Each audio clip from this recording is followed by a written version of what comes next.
Hi everyone welcome to my YouTube channel. So dear friends, आज एक नवा प्रसंग को लेकिन आपन सामने हाजिर होइछि। समस्त को स्वागत आज वीडियो को। एवं आज वीडियोटी बहुत इंपोर्टेंट रहिबो जदि आपन जणे इंडियन, जदि आपन गर्व करछुंती आपन जणे भारतीय बोली, ताहाल निश्चय भाବରେ वीडियो को शेष पर्यंत देखंते एवं वीडियो को देख सारला पर गोटे लाइक एंड शेयर करिवे। आउ किछि दिन परे आम देश स्वाधीनता दिवस पालन करिया जाउछि, जेमिति अगस्त 15 तारिख रे हम समस्ते प्रत्येक वर्ष अगस्त मास 15 तारिख रे स्वाधीनता दिवस रूप में कौन कर प्रत्येक अनुष्ठान मान शिक्षानुष्ठान हो विभिन्न प्रकार अनुष्ठान मान आम पालन कर धूमधाम पालन करुचे। एवं से भाव में जाचे जनवरी 26 दिन से भाव में पालन कर आसुचे। किंतु कथा उठुची आज एमती गोटे टॉपिक विषय आपको कहबी, आपको एक्चुअली जनवाक चाहिए जे फ्लैग होस्टिंग आम शुणीचे एवं केबे आम जाचे कि आउ गोटे आम आउ गोटे शब्द को सब भूली जाऊे जोटा हूँ फ्लैग अनफर्लिंग। ये दुईटा भर डिफरेन्स कौन रही फरक कौन रही जोटा कि मुझे लिखी आप थंबनेल देखिए जानी सारे फ्लैग होस्टिंग एंड फ्लैग अनफर्लिंग मध्य पार्थक्य कौन, जहाँकि 99% लोक हुए ताकू जानी नथिबे। मु मानुछि आपण जानिछंती, बट किछि जण अछंती जाकू जानी नाहंती। जदि जानी नाहंती ताले 100% याकू देखंतु, निहाती जानिया दरकार। ये होछि हमर देशर गौरवर कथा। आमको आज इंडियन आमे निहाती याकू जानिबा दरकार एक्चुअली महत्वटा कौन रही भितर। आम आज पर्यटन यार अर्थ को ठीक भाव बुझी पारुने। देखो गोटे एग्जांपल आपको दउछि, छोट पिला माने बा स्कूल गुडे देखिए अगस्त 15 दिन बा स्वाधीनता दिवस दिन से आमर फ्लैग तले ठिया होई जो भाषण बा डिबेट दियंती बा टीचर्स माने दियंती किबा आपण जो माने डिबेट दियंती सेठ जाई भाषण दियंती, से जी हो पॉलिटिशियन हुंतु बा से जने टीचर हुंतु बा स्टूडेंट्स हुंतु जी भी हुंतु, सेम भाषण से माने कोन करछंती बा डिबेट को आपणकर जनवरी 26 रे मध्ये दियंती। खाली एतिकी से माने चेंज करती जे अगस्त 15 दिन आम स्वाधीनता दिवस पालन करुछु एवं जनवरी 26 दिन आम साधारणतंत्र दिवस पालन करुछु। एतिकी फरक कर। बट मु आज कहबी यहाँ भीतर आहुर किछि रहस्य अछि जोटा आपको जना नहीं, बा जदिओ जानी आम कम लगुनि, जदि कम लगुने तार आमको भल भाव जना नहीं। ठीक अच्छे, देखो मुझे आज कहबी प्रकृत में देखो ये जो थंबनेल आप देखुं ये थंबनेल रे आप देखो दुईटा पिक्चर रखी। गोटे पिक्चर रे आप लेफ्ट साइड देखो, लेफ्ट साइड रे आपनकर याकू देखो, ये लेफ्ट साइड रे आमर देशर प्राइम मिनिस्टर बा प्रधानमंत्री अच्छे जोटि की पताका को उत्तोलन कर हाँ कि नहीं कौटी ना आम रेड फोर्ट ठारे। तो एपटे देखो राइट साइड पटे आपन राइट साइड पर देखो जो आम देशर प्रेसिडेंट बा राष्ट्रपति पताका को उन्मोचन करोटी ना आमर कर्तव्य पथ ठारे। ताकू कहबा आम एपटे कहीं मुझे लिखिली फ्लैग होस्टिंग कहीं लिखिली 15 अगस्त रे, फ्लैग अनफर्लिंग कहीं लिखिली 26 जनवरी। देखो ये पिक्चर देखो, ये पिक्चर हूँ आपंकर फटोटी हूँ आपंकर कौठारे ना आमर रेड फोर्ट ठारे। रेड फोर्ट बा आम जो लाल किला कहे, ठीक अच्छे, दिल्ली लाल किला ठारे भारतर प्रधानमंत्री पताका को उत्तोलन करुछंती। जो पताका उत्तोलन कौन मुझे कहबी शुणु, मन रखु जितेबाला आम देश स्वाधीनता पाइला 1947 मसीहा अगस्त मास 15 तारिख दिन जो आम देश स्वाधीनता पाइला, से खुशी रे तत्कालीन प्रधानमंत्री जवाहरलाल नेहरू लाल किला ठारे कौन करथिले ना पताका को उत्तोलन करथिले। मन रखु पताका को उत्तोलन करबा माने आपनकर एठी अछि कोन देखु आपन देखुची गोटे मिनिट थिबा। हाँ एठी देखंतु पताका को उत्तोलन करबा माने आपनकर फ्लैग रहिला। देखिबे फ्लैग रहि साला परे जो हमर फ्लैग बंधाई थाए, बंधा कि ताको ऊपर को उठा जाए। ये सो नो तो फ्लैग होस्टिंग माने उत्तोलन करिया। उत्तोलन माने तळु पताका को आमे ऊपर को उठेले, ऊपर को उठेकी सेठी ताको उत्तोलन कले। बुझंतु मु जोटा कहूँ आम सेलिब्रेशन करुचे आम देश स्वाधीनता पाइला बोली आम खुशी रे पताका को ऊपर को उठेले, ऊपर को तळु ऊपर को नेले एवं सेठी जाके आम ताको उत्तोलन करिचे। एही कामटा करते कि आम देशर प्रथम किए करथिले ना तत्कालीन सेतबेलर 1947 मसीहार प्रधानमंत्री किए थिले ना जवाहरलाल नेहरू थिले। सी ही आमर पताका उत्तोलन करथिले। तो सही वर्ष ठारू प्रत्येक वर्ष अगस्त मास 15 तारिख बा स्वाधीनता दिवस दिन देशर प्रधानमंत्री लाल किला ठारे रेड फोर्ट ठारे आमर पताका को उत्तोलन करती बा तळु पताका ऊपर को उठा जिवो बंधाई। मन रखु तळु पताका ऊपर को जीव ऊपर ताकू उत्तोलन करा जिवो। याकू कहा जाए फ्लैग होस्टिंग कहा जाए। मन रख फ्लैग होस्टिंग कहा जाए। किंतु आमे कोन करछे सेम कामटा सेम कार्य से ही पताका को तळे बांधुचे ऊपर को उठाउचे। आमे कोन करछे हमर रिपब्लिक डे रे मध्ये सेम जिनिस करछे, किंतु सेमती करबा कथा नुहे। बुझंतु सेमती करबा कथा नुहे। ताले कोन करबा ଆପଣ କହିବେ ତାହେଲେ ତଳୁ ତ ପୁଣି ଯେମିତି ପତାକା ଉଠେଇବା ନା ହଁ ଉଠେଇବା ତ ନେଇକି ତ ପୁଣି ବାନ୍ଧିବା ନା ବାନ୍ଧିବାନି ବାନ୍ଧିବା। ଦେଖନ୍ତୁ 1947 ମସିହାରେ ଆମ ଦେଶ ସ୍ୱାଧୀନତା ପାଇଲା, 1950 ମସିହାରେ ଆମ ସମ୍ବିଧାନ ପ୍ରଣୟନ ହେଲା ବା କାର୍ଯ୍ୟକାରୀ ହେଲା। ବୁଝନ୍ତୁ ଡିଫରେଣ୍ଟ କେତେ ହଉଛି, 3 ବର୍ଷର ଗ୍ୟାପ୍ ରହିଲାଣି। ତାମାନେ ପ୍ରଥମେ ସ୍ୱାଧୀନତା ପାଇଲେ, ପରେ ଆମର ସମ୍ବିଧାନ ପ୍ରଣୟନ ହେଲା। ତ ସ୍ୱାଧୀନତା ପାଇଲା ମାନେ ଆମର ପତାକା ଉପରକୁ ଉଠିକି ଅଲୱେଜ୍ ସେ ଉଡ଼ିଲା, ଅଲୱେଜ୍ ସେ ଉଡ଼ିକି ରହୁଛି। ଭଲ ଦେଖ ମୁଁ ଯୋଉଟା କହୁଛି, ଆମ ପତାକା ସବୁବେଳେ କ'ଣ ହେଲା ଉଡ଼ିକି ରହିଲା। ଖୁସିରେ ଖୁସିରେ ଦେଖନ୍ତୁ କେମିତି ତରଙ୍ଗ ଭଳିଆ ଉଡ଼ୁଛି। ବୁଝିଲେ, ଏଇ ହେଉଛି ଆମର ପତାକା।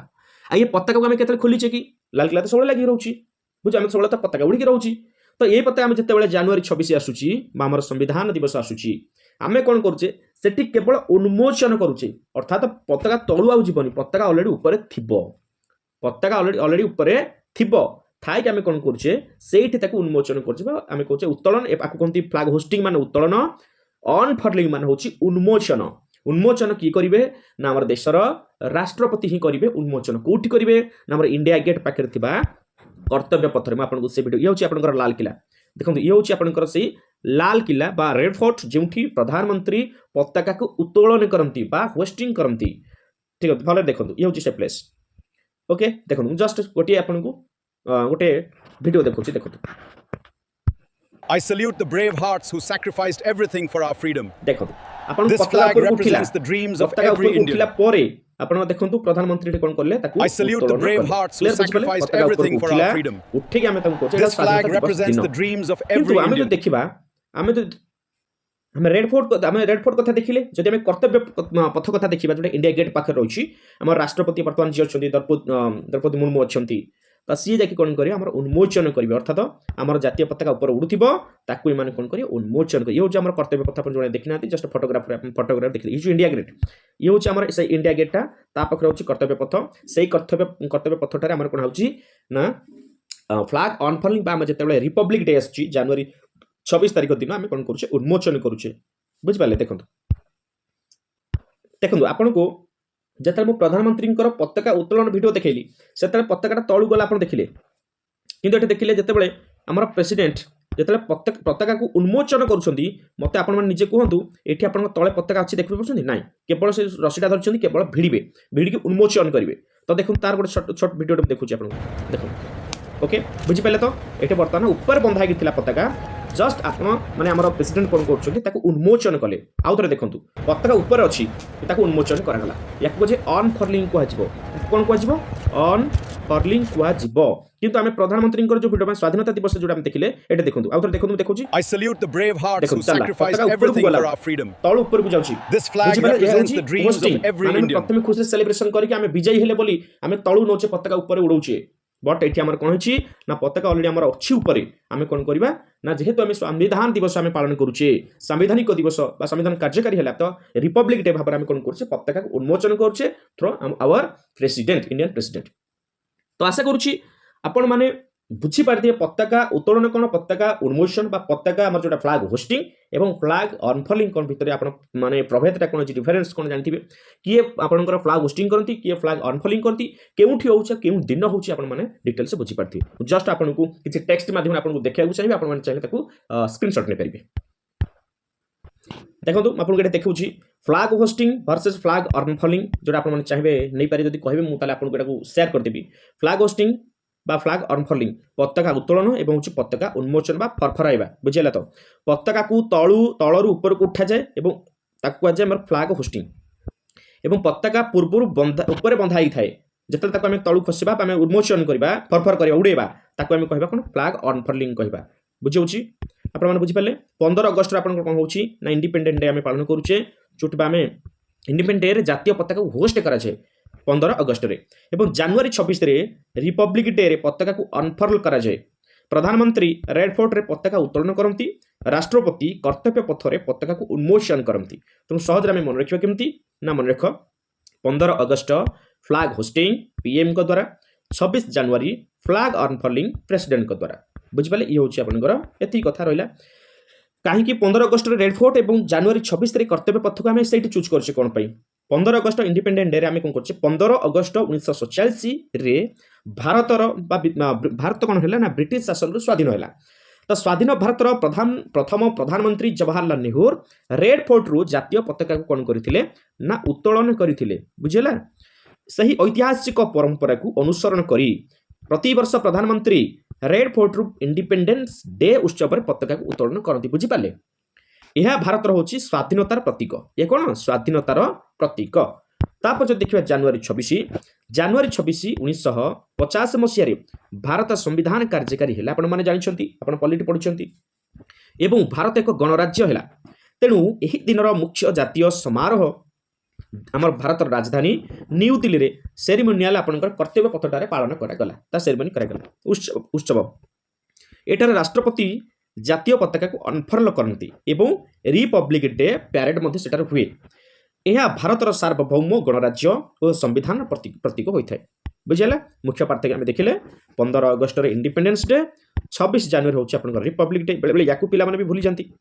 ତାପରେ ହେଉଛି 15 ଅଗଷ୍ଟ ରିପବ୍ଲିକ ଆପଣଙ୍କର ଇଣ୍ଡିପେଣ୍ଡେନ୍ସ ଡେ। କେଉଁଠି ଆପଣଙ୍କର ପ୍ରଧାନମନ୍ତ୍ରୀ ବା ପ୍ରାଇମ୍ ମିନିଷ୍ଟର ପତାକା ଉତ୍ତୋଳନ କରିବେ, ହୋଷ୍ଟ କରିବେ ନା ରେଡ୍ ଫୋର୍ଟଠାରେ, ଏବଂ ଅନଫର୍ଲ କରିବେ ଆମର ପ୍ରେସିଡେଣ୍ଟ କେଉଁଠି ନା ଆମର କର୍ତ୍ତବ୍ୟ ପତ୍ର ଯେଉଁଟାକି ଇଣ୍ଡିଆ ଗେଟ୍ ପାଖରେ ଅଛି ସେଇ ଦିଲ୍ଲୀର। ବୁଝିପାରିଲେ ତ? ସୋ ଆଇ ଥିଙ୍କ ଆପଣମାନଙ୍କର ଆଜି ଗୋଟେ କ୍ଲିୟର ହେଇଯାଇଥିବ କି ଫ୍ଲାଗ ହୋଷ୍ଟିଂ ଫ୍ଲାଗ ଅନଫର୍ଲିଂ କ'ଣ। ତ ସେଇ ଅନୁସାରେ ଆପଣମାନେ ନିଜର ଭାଷଣକୁ ପ୍ରସ୍ତୁତ କରନ୍ତୁ। ଆମେ ଜାନୁଆରୀ 26 ଦିନ କି ପ୍ରକାର ଭାଷଣ ଦେବା ଏବଂ ସ୍ୱାଧୀନତା ଦିବସ ଦିନ କି ପ୍ରକାର ଭାଷଣ ଦେବା, ମୁଁ ଆପଣଙ୍କୁ ଆଗକୁ ନେଇ ଆସିବି ଗୋଟେ ଭିଡ଼ିଓ ଯେଉଁ ମାଧ୍ୟମରେ ଆପଣମାନେ ଜାଣିପାରିବେ କି ଆମେ କେଉଁ ଟାଇପ୍ର ଆମେ ଭାଷଣ କେମିତି ଦେବା, ସ୍ୱାଧୀନତା ଦିବସରେ ଆମେ କେମିତି ଭାଷଣ ଦେବା, ଏବଂ ଜାନୁଆରୀ 26 ବା ଆମର ଯଦି ଗଣତନ୍ତ୍ର ଆମର ସାଧାରଣତନ୍ତ୍ର ଦିବସ ଅଛି ସେଇଦିନ ଆମେ କିଭଳି ଭାବରେ ଭାଷଣ ଦେବା ଉଚିତ। ସୋ ଆଶା କରୁଛି ଆପଣମାନେ ନିଶ୍ଚିତ ଭାବରେ ଏହାର ପ୍ରଭେଦ ଜାଣିପାରିଥିବେ, ଡିଫରେଣ୍ଟ ଜାଣିପାରିଥିବେ। ସୋ ସେଇ ଅନୁସାରେ ଆପଣ ନିଜକୁ ମଧ୍ୟ ଚେଞ୍ଜେସ୍ କରନ୍ତୁ। ଯଦି କିଛି ଭୁଲ କରିଛନ୍ତି ନିଜେ ନିଜେ ତାକୁ ରେକ୍ଟିଫାଇ କରିକି ଆଜିଠୁ ଆମେ ସୁଧାରିବା। ଓକେ, ଥ୍ୟାଙ୍କ ୟୁ, ଜୟ ହିନ୍ଦ।